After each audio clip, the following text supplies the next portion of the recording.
done, well done, well done.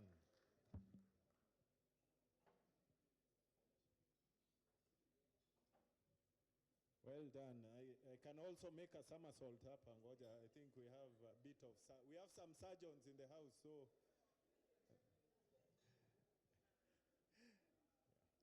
So 60 years of professionalism in Kenya. As I had said, there is a table that has past chairmen. And to start us off, I would want to recognize Architect D. Mutiso. Architect D. Mutiso was the first black chairman of Apsea. Prior to that, they were white. And Architect D. Mutiso is seated on that chair. And for those who want ile kusainiwa, you need to actually get a signature from Architect D. Mutiso. And I would really want him to make a comment, you know, being the first black chair of Apsea. Architect.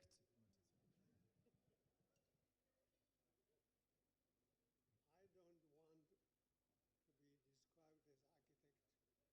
I am David Mutiso, architect.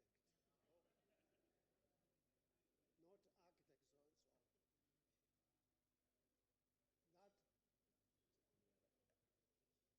That architect so-and-so has come very recently. I'm afraid it's a nonsense. Somebody is a Mr. So-and-so, an architect, Mr. So-and-so, a lawyer, Mr. So-and-so, a conservator, so on. So let us go back to that tradition where you are known not by your profession, you are not baptized by the profession, your name and your profession follows. I'm glad that I'm here. I can't stand, I'm not energetic anymore. I was 90 on 10th of July.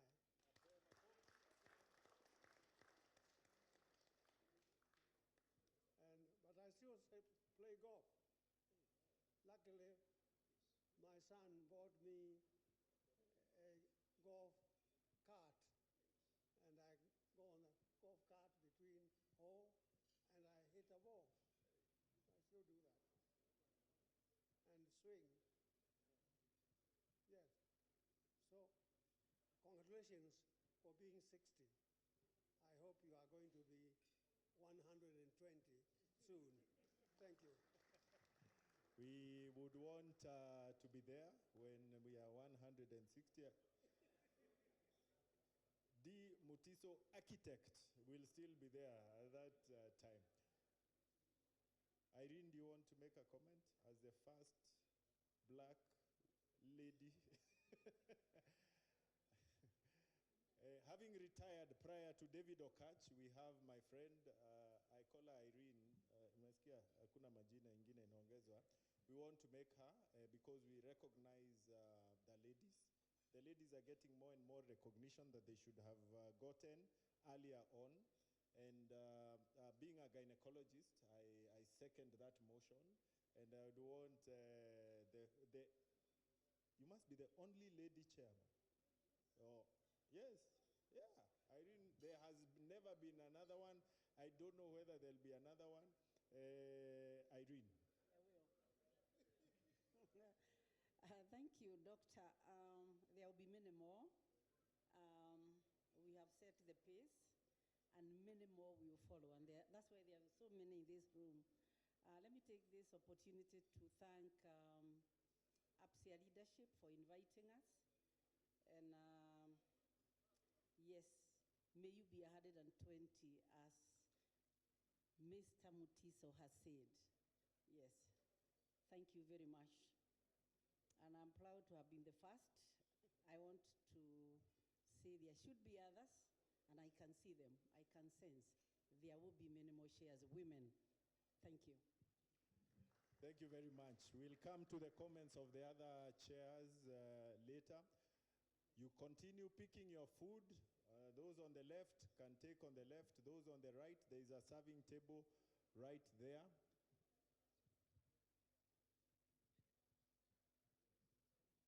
Yeah, it has come to my attention that the guests and special guests have not eaten, and you have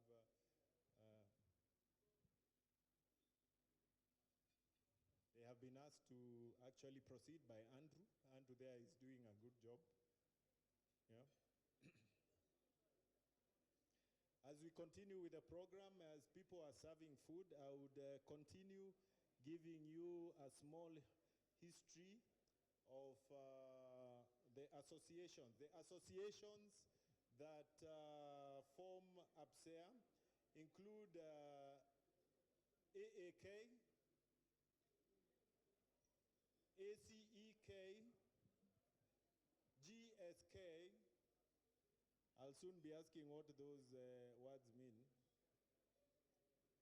ICPAK, ISPAC, ICS, ICWK, KIFST, IIK, IQSK, ISK, KAR, SORK, SOC, KDA, KIB, KIP, KISM, KMA, KSP,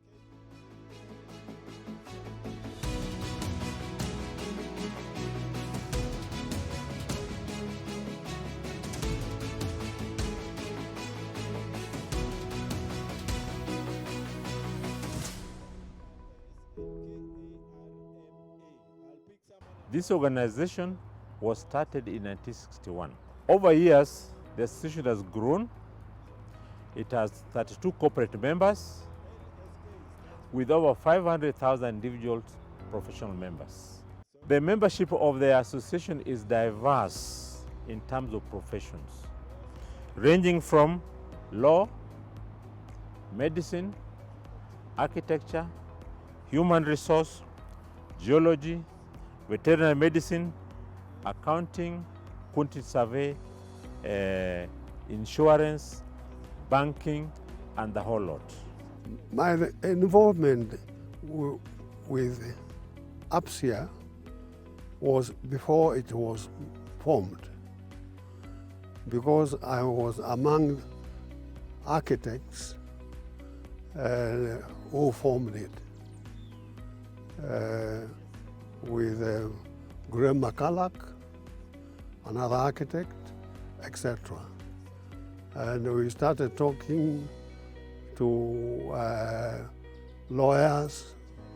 They got their own organization to see whether we can form an association of architects in East Africa. And we are doing that because all architects were members of East African Institute of Architects. But the East African Institute of Architects, when the three countries became independent, they couldn't accept individual members. They had to form an East African Institute of Architects, whose membership is the Association of Architects in Kenya, Uganda Society of Architects, and Tanzanian. AAK, myself and Graham and Sidney Locke, etc., who then started talking about forming an association which will bring all professional societies in East Africa. That's the origin of it.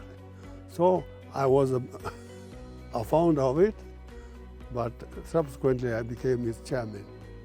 I got involved with Apsea early on when I was in the committee from Architecture Association of Kenya, and I chaired a committee under Apsea to review the bylaws of accessibility to buildings.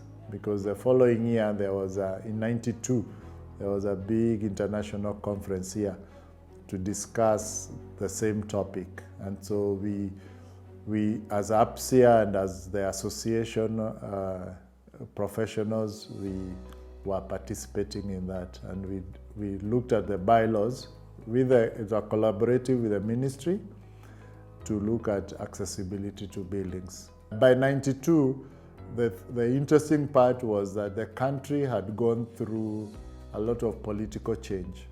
And the most significant period of from the 90s was the multi-party. The country was moving out of single-party elections to multi-party. So there was a lot of push in the society for that. And Apsea, because politics directly affect the life of people, including professionals. So we were part of the NGO group that really advocated for a more inclusive way of doing business. And so we were not surprised to find ourselves bringing together the associations, bringing together the faith groups.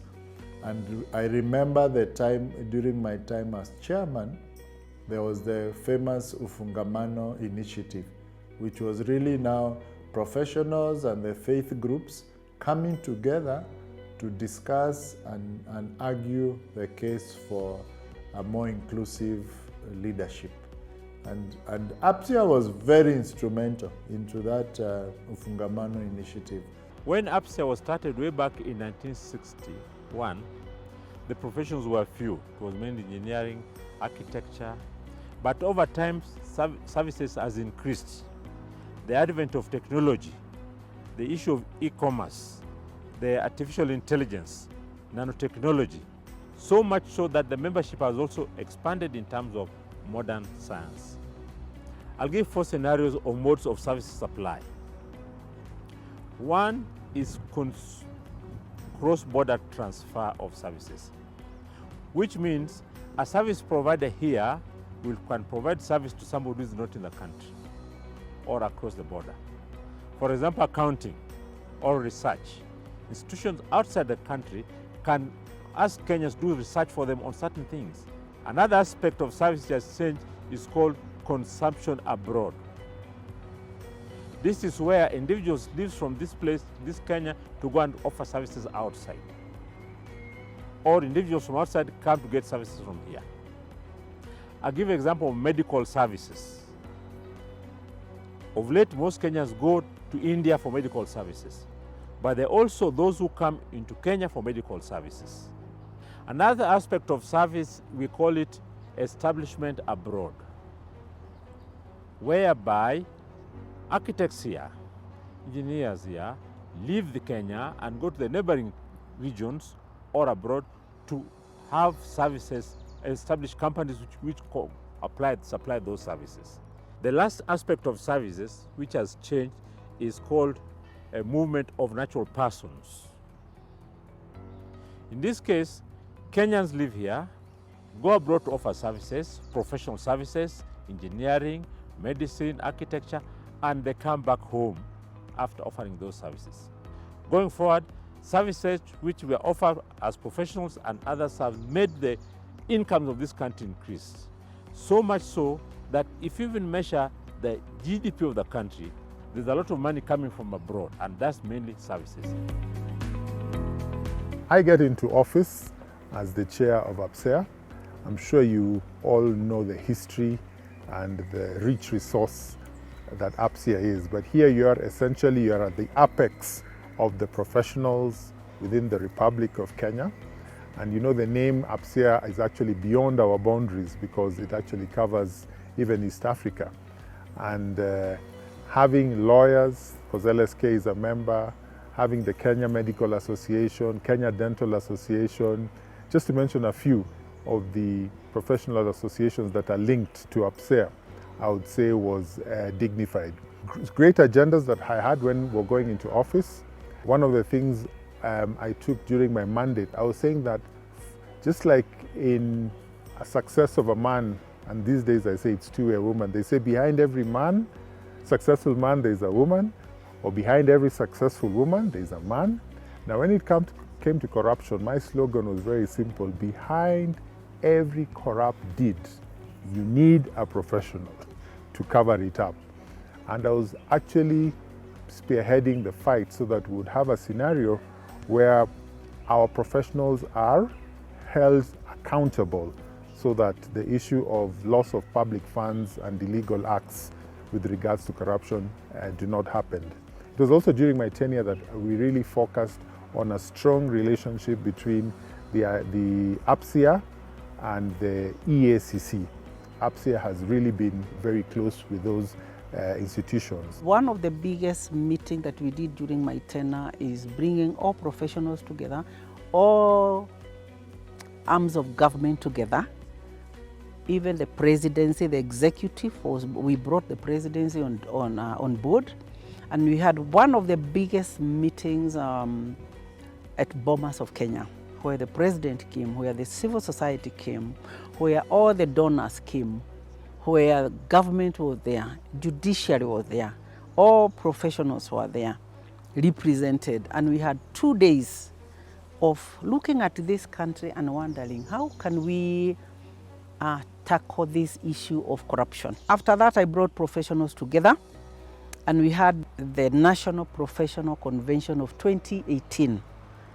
I mean, professionals had never come together. And we were discussing the role of